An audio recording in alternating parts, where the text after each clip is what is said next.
두 여자의 등장으로 술자리의 분위기는 다소 누그러졌다. 대통령은 빠른 속도로 술잔을 비웠다. 그는 시바스리가를 주전자에 부어서 마시고 있었다. 양주잔은 주로 대통령과 김계원 비서실장 사이에서 오고 갔다. 차지철 경호실장과 김재규 정보부장은 술잔에 입술을 갖다 대는 신용만 하고 있었다. 김재규는 담배도 피우지 않았다. 신재순 양이 보니 김재규가 맞은편에 앉아서 고개를 떨구고 있는데 신양의 오른쪽에 앉아있던 차 실장이 또 한마디를 거는 것이었다. 요즘 정보부는 뭘 하는지 모르겠어. 부산 사태만 해도 그렇지. 대통령은 또 시국 문제를 꺼냈다. 차 실장이 계속해서 자극적인 발언으로써 대통령을 부추겨 이 화제에서 벗어나지 못하게 하고 있는 형국이었다. 오늘 삽교촌에 가보니 공해도 없고 공기는 그렇게 좋은데 신민당은 왜 그 모양이요?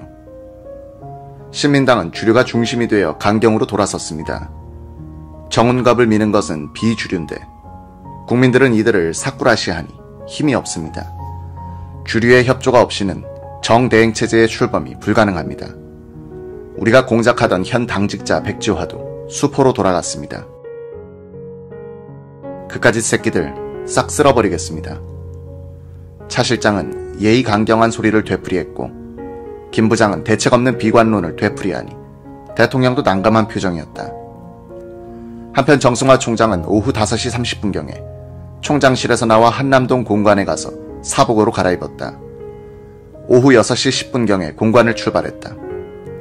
전속부관 이재천 소령이 승용차 앞자리에 앉았다. 정 총장은 6시 35분쯤 궁정동 정보부 사무실에 도착했다. 정문초소 안에서 경비원이 바깥을 보더니 문을 열어주고 누군가가 나와서 안내를 해주었다. 정 총장이 안내자를 따라서 들어가는데 뒤에 도착한 승용차에서 내린 한 중년 신사가 따라왔다.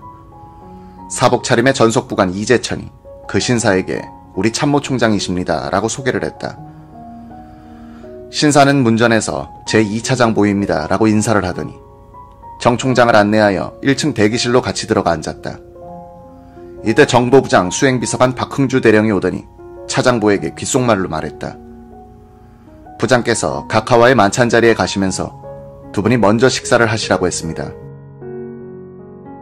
김정섭 차장보는 정승화 총장에게 양해를 구했다. 부장님이 대통령 각하의 저녁 부름을 받아서 제가 대신 왔습니다. 미안하다고 말씀하시면서 총장님을 모시고 있으면 끝나는 대로 오시겠다고 하셨습니다. 정승화 총장은 기분이 나빴다. 돌아갈까 하다가 전에도 있었던 비슷한 일이 생각났다. 지난 봄인데 김재규가 3군 참모총장들을 저녁에 어느 음식점으로 초대해 놓고서 불참했다. 갑자기 대통령의 호출을 받았다는 것이었다. 이때도 김학호 정보부 감찰실장이 대신 와서 접대를 하다가 김재규가 늦게 합류한 적이 있었던 것이다. 다시 나동 안방. 김계원은 왼쪽 자리에 앉은 김재규 부장이 너무 몰리는 것이 안타까웠다. 분위기를 바꿔보려고 이렇게 말했다. 김 부장이 칵테일도 잘합니다. 그런데 김 부장 칵테일은 어떻게 하는 거요? 술 한 잔에 물 2잔을 부으면 됩니다. 무뚝뚝하게 대답하는 김 부장에게 위로의 뜻으로 술을 권했더니 큰 잔에다가 양주를 희석시키지도 않고 그냥 부어서 돌려주는 것이었다. 김재규가 암살 준비를 위해서 만찬장을 뜬 시각은 지금까지의 수사 발표에선 저녁 7시 직후로 되어 있었다. 이번에 기자가 관련 수사 자료를 면밀히 검토한 결과 저녁 6시 40분경임이 확실해졌다. 김재규가 두 번째 자리를 뜨고 나서 상당히 오랫동안 돌아오지 않자 김계원 비서실장은 불안해졌다. 각하를 모시고 하는 행사인데 주인이 되는 사람이 자리를 비워 송구스럽고 그 전에 정치 문제로 이야기가 전교됐을 때 난처한 입장에 놓여 있었기 때문에 혹시 하는 생각이 나서 불안해졌다. 그 사이 김재규는 슬그머니 안방을 나와 마당을 지나서 쪽문을 통해 한 50m 떨어진 본관으로 갔다. 식당으로도 쓰이는 1층 회의실 문을 여니 정승화 총장과 김정섭 2차 장보가 환담하고 있었다. 양복 차림의 김재규는 좀 과장된 말투로 말했다. 정 총장, 정말 미안합니다. 계엄 사태 하에서 정부가 여러 가지로 판단한 자료를 가지고 이야기를 좀 나누려고 했는데 대통령 각하께서 갑자기 만찬에 부르시니 안 갈 수도 없고 금방 끝내고 올 테니 이 사람과 이야기를 나누고 계십시오. 김재규는 억짓기가 있는 너털 웃음을 터뜨리더니 이렇게 덧붙였다. 이 사람 국내 담당 차장보는 나라 안이 돌아가는 것을 저보다 더 잘 알고 있습니다. 저도 빨리 끝내고 오겠습니다. 같이 식사를 하면서 기다려 주십시오. 김영삼이도 내가 다 손들게 만들어 놨는데 제 말을 안 들어 이 지경이 됐습니다. 정 총장과 김정섭 차장보를 모시는 책임을 지고 있던 윤병서 비서는 김재규가 이 두 사람과 한 5분 10분쯤 이야기하다가 나왔다고 기억했다. 김재규는 회의실을 나와서 2층으로 올라갔다. 화장실에서 소변을 보면서 그는 엄청난 생각을 하기 시작했다. 차 실장을 쏴버릴까?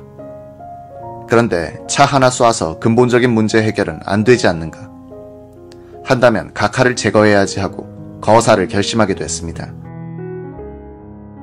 김재규가 범행 이틀 뒤인 10월 28일에 작성한 자필 진술서의 이 대목은 당시 사리의 발전 경로를 정직하게 고백하고 있다. 범행 직후에 썼다는 점에서도 그러하고 그 뒤 여유가 생겨서 자신의 행동을 과장, 미화, 합리화하기 전 비교적 순수한 상황 아래에서 작성했다는 점에서도 그러하다. 이 진술서 그대로 그의 사리를 격발시킨 것은 이날 밤 차 실장의 오만 방자한 언동이었다. 대통령과 저녁을 같이 하게 되어 있다는 것을 알고도 육군 참모총장을 별실로 초대할 때부터 김재규는 사리의 불씨를 지펴가고 있었으나 확정된 의지는 아니었다. 이날 대통령과 경호실장이 다른 모습을 보였더라면 김재규의 생각도 바뀌었을 것이다. 그런데 이날 분위기는 두 사람이 마치 짜고 그러는 듯이 김재규 부장을 일방적으로 몰아붙이고 있었다. 여기서 결정적으로 울컥해버린 김재규는 문제의 차지철을 죽이려고 했으나 대통령이 걸림돌이 됐다. 더구나 대통령은 저 오만방자한 차지철을 편애해왔고 이날도 합세하다시피 하여 나를 몰아세우지 않는가 하는 생각. 바야흐로 배신감이 사리로 바뀌고 있었다.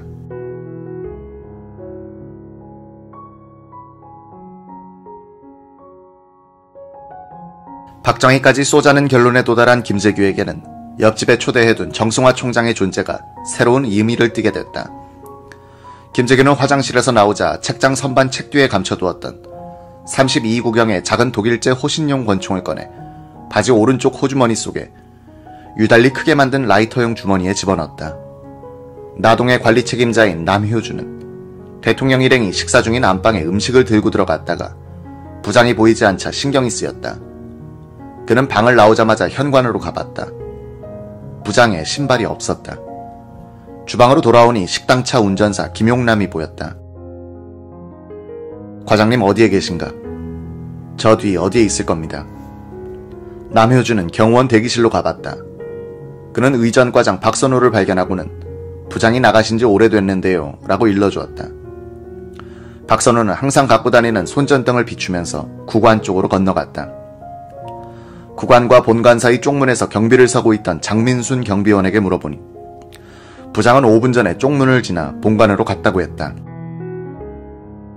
부장 수행비서관 박흥주 대령은 본관 1층에 있는 부속실에서 오전에 하던 여권 서류 정리를 계속하고 있었다. 박 대령은 김재규가 정승화 총장을 만난 뒤 2층으로 올라가서 권총을 꺼내 바지 호주머니에 넣고 내려올 때까지도 서류 정리에 몰두하고 있었다. 본관 정문에서 인터폰으로 부장이 나가십니다 라는 연락을 받고서야 현관 문 밖으로 나가서 부장이 나오기를 기다렸다. 김재규는 본관을 나오더니 박흥주 대령에게는 아무 말을 하지 않고 구관 쪽으로 걸어갔다. 이때 박선호는 본관 현관을 걸어 내려오는 김재규, 박흥주 두 사람을 만나자 플래시를 비추면서 부장 곁을 따라갔다. 박흥주는 뒤에 처졌다. 구간으로 통하는 쪽문에 거의 다 가더니 김재규는 돌아서서 박 대령을 향해서 이리 오라는 손짓을 했다. 세 사람은 구간으로 들어가서 잔디밭에 들어섰다. 김재규가 말했다. 둘 다 이리 와. 어두운 가을밤 찬 공기를 마시면서 이야기하는 모습이 됐다. 박흥주가 보니 김 부장은 죽기가 어리고 긴장된 표정이었다. 김재규는 상의를 들어 올리고 오른쪽 바지 호주머니를 툭툭 치면서 흥분된 말투로 말했다. 박선호가 보니 호주머니가 불룩했다. 박 대령의 시야에는 호주머니에 있는 권총이 살짝 들어왔다. 자네들은 어떻게 생각하나? 나라가 잘못되면 자네들과 나는 죽는 거야. 오늘 저녁에 내가 해치운다. 방에서 총소리가 나면 너희들은 경호원들을 처치하라. 육군 총장과 2차장부도 와 있다. 너희들 각오는 다 되어 있겠지? 각오는 되어 있습니다. 박선호는 얼떨결에 대답했다. 그는 이 말을 하면서 박흥주의 표정을 슬쩍 보았다. 박흥주는 느닷없는 이야기에 입만 벌리고 듣는 수밖에 없었다면서도 예 하고 대답했다. 침통한 표정이었다. 김재규는 본관 쪽을 가리키면서 이미 총장, 차장부도 와 있다는 말을 여러 번 했다. 박선호가 입을 김 부장의 귀에다 대고 속삭이듯 말했다. 각하까지입니까? 김재규는 고개를 끄덕하면서 응 했다. 박선호는 내키지 않는 표정이었다. 그는 거짓말을 했다. 오늘 저녁은 좋지 않습니다. 경호원이 7명이나 됩니다. 다음에 하죠. 안 돼. 오늘 처치하지 않으면 보안이 누설돼서 안 돼. 똑똑한 놈 3명만 골라 나를 지원해.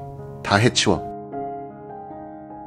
박선호가 주춤하는 기색을 보이자 김 부장은 다시 밀어붙였다.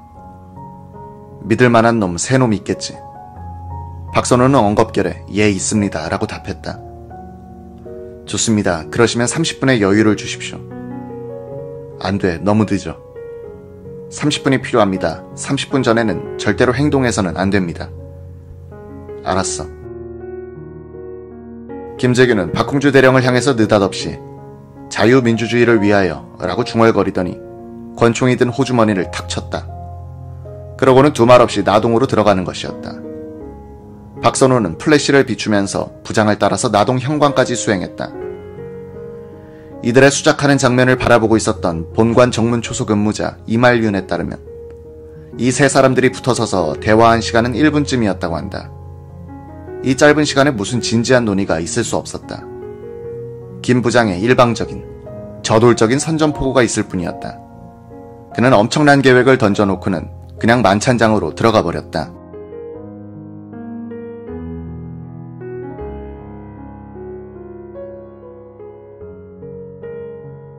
이 계획이 성공하느냐 실패하느냐 하는 열쇠는 이제 김재규의 손을 떠나 두 박씨 손에 넘어온 셈이었다. 나중에 계엄사 합동수사본부 수사관 앞에서 그리고 법정에서 박흥주는 당시의 기분을 이런 줄거리로 설명했다. 부장이 오늘 해치운다고 했을 때 처음에는 무슨 말인지 몰라서 어안이 벙벙했습니다. 부장과 박선호 과장 사이의 대화 내용과 그 뒤에 계속되는 말을 듣고 보니 대통령 각하와 경호실장을 자기가 살해할 테니 경호관들은 박선호와 제가 처치하라는 뜻으로 알아들었습니다. 김 부장의 말을 듣고 정신이 없을 정도로 놀랐습니다. 헤어져서 제 사무실로 오면서도 부장은 민주주의를 위해서 하면서 각오가 서서 들어갔는데 나는 어떻게 해야 하는가 하는 생각을 골똘히 했습니다. 저는 이미 호신용 25구경 베레타 권총을 오른쪽 허리에 차고 있었으나 너무 작아 쓸 생각을 하지 않았습니다. 본관 주차장에 가서 부장차에 두고 내렸던 저의 휴대용 가방을 열고 독일제 9연발 권총을 꺼내어 7발을 장전한 다음 왼쪽 허리에 찼습니다. 이 총은 1978년 4월 1일 수행 비서관으로 부임하면서 정보부에서 지급받은 것이었지만 너무 무거워서 차고 다니지 않고 항상 가방에 넣고 다녔습니다. 그러고는 1층 부속실에 들어가서 담배를 피우면서 생각해봤습니다. 육군 총장과 정보부 2차장보도 와 있다. 준비도 다 돼 있다고 한다. 부장은 한국에서 모든 정보를 다 알고 있는 분이다. 부장은 나도 모르게 이미 모든 준비와 계획을 다 해놓고 있다가 오늘 기회를 포착하게 되자 갑자기 명령하는 것이 아닌가. 한편으로는 저의 마음 한구석에 언제 그런 준비를 했을까 하는 의심도 생겼으며 착잡한 신경이었습니다. 시간은 자꾸 흘러갔습니다. 내가 김 부장과 아무런 인연이 없었다면 이런 일도 없는 것인데 이제는 어쩔 수 없다는 생각이 들었습니다. 궁정동 본관 1층 부속실에서 생각에 잠긴 박흥주 대령이 초조해 보였던 모양인지 옆에 있던 윤병서 비서가 물었다. 과장님, 왜 담배만 피우세요? 아무것도 아니야.